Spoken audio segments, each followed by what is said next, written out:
जम्मू कश्मीर के पहलगाम में पर्यटकों पर हुए आतंकी हमले के विरोध में सिलचर में बारात की आवाज द्वारा जोरदार विरोध प्रदर्शन और श्रद्धांजलि सभा। जम्मू कश्मीर के पहलगाम में निर्दोष पर्यटकों पर हुए आतंकी हमले के विरोध में असम के सिलचर में बारात की आवाज संगठन की ओर से एक भव्य विरोध और धिक्कार सभा का आयोजन किया गया। यह कार्यक्रम गुरुवार को सिलचर नगर निगम क्षेत्र के गोलदीघी चौक पर आयोजित हुआ, जिसमें हजारों की संख्या में महिला और पुरुष ने भाग लिया। सभा की शुरुआत हमले में मारे गए निर्दोष लोगों को श्रद्धांजलि अर्पित करने के साथ हुई। सभी प्रतिभागियों ने एक स्वर में इस बर्बर आतंकी हमले की कड़ी निंदा की और सरकार से आतंकियों के खिलाफ कठोरता कार्रवाई की मांग की।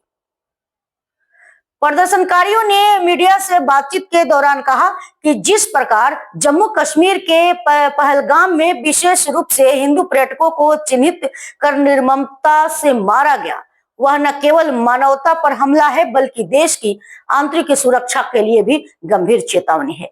उन्होंने प्रधानमंत्री नरेंद्र मोदी और असम के मुख्यमंत्री हिमंत बिस्वा शर्मा से मांग की कि आतंकियों को चिन्हित कर उनके घर में घुसकर जवाब दिया जाए और यह सुनिश्चित किया जाए कि भविष्य में ऐसी घटनाएं दोबारा ना हो। विरोध सभा के दौरान प्रशासन की ओर से सुरक्षा के पुख्ता इंतजाम किए गए थे, जिससे कार्यक्रम शांतिपूर्ण और व्यवस्थित रूप से संपन्न हो सका।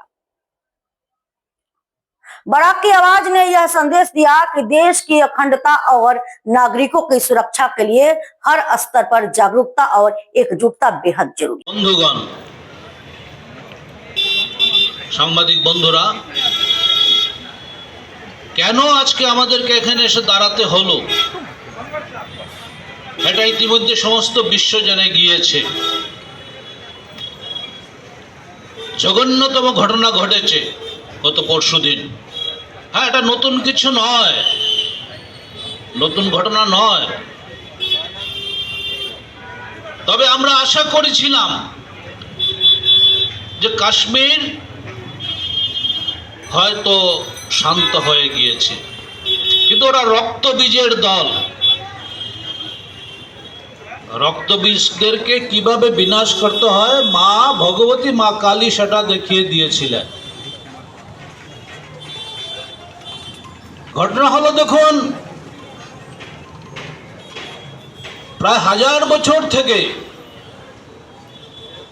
আমরা ভারতবাসীরা, হিন্দুরা অত্যাচারিত হয়ে আসছি। সেই মোহাম্মদ ঘুরি বলুন, সুলতান মাহমুদ বলুন, তৈমুরলং বলুন, চেঙ্গিস খা বলুন, বাবর বলুন, বর্বর বাবর এবং তার উত্তরাধিকারী ঔরঙ্গজেব এবং তাদের উত্তরাধিকারীরা এই দুষ্কর্ম করে যাচ্ছে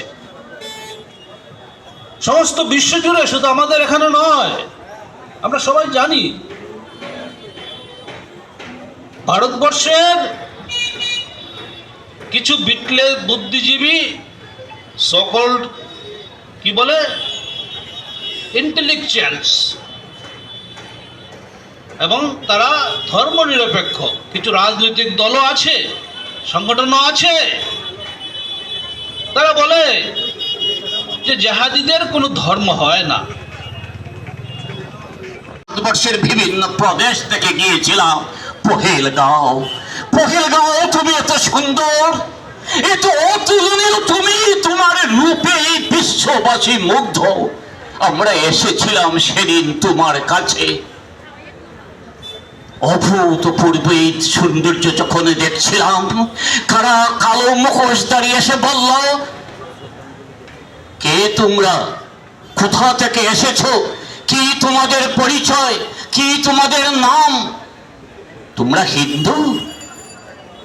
যারা যারা বলেছিল আমি হিন্দু নয়, হিন্দু পরিচয়কে গোপন রেখে চেয়েছিল প্রাণটা বাঁচাবে, গুলিবিদ্ধ হতে থেকে বাঁচবে, তারা বলল না তুমি হিন্দু না। বলো কলমা পড়তে জানো? বলো কলমা পড়তে তো জানি না। তারপর সে মৃত্যু দূতীরা, ওই কালো মুখোশধারীরা, ওই হিন্দু পরিচয় পেয়ে তাদের উপর করলো তাদেরকে একটা